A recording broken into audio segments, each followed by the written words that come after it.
Aujourd'hui, qu'est-ce que la modernité en politique? Tous les pédagogues du monde vous le diront, rien de tel qu'une bonne illustration pour expliquer une notion.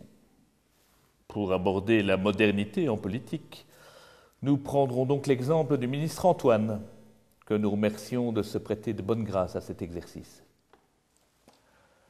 Premier signe de modernité. Faire abstraction des clivages mesquins et désuets.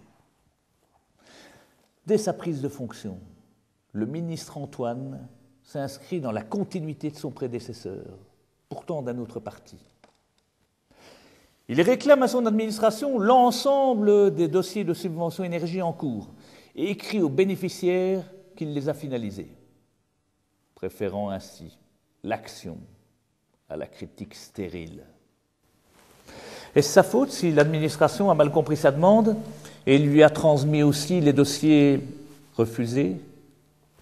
Bon prince, il assume. Et signe lui-même les lettres dans lesquelles il explique que l'administration s'est trompée, et que donc ce n'est vraiment pas sa faute, et que d'ailleurs, finalement, c'est une commission technique qui décide d'habitude et pas lui.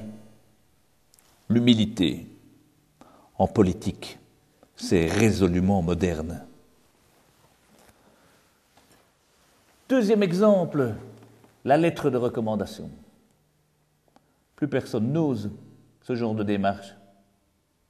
Écrire à un employeur financier par de l'argent public pour demander qu'on engage M. Bidule ou Mme Machin. Le ministre Antoine? Oui. Et donc, c'est cette audace, cette singularité qui, par un retournement faussement paradoxal, en devient éminemment moderne. Enfin, signe ultime de modernité, le ministre Antoine a un site.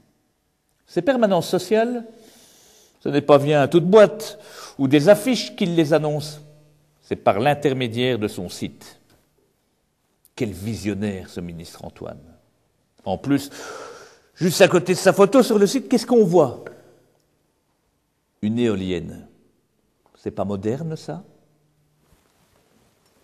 Dès lors, si tu aimes la nature, si tu es moderne et que tu veux faire de la politique, un bon conseil. Toi aussi, prends contact avec le ministre Antoine. Merci, professeur Ponchot.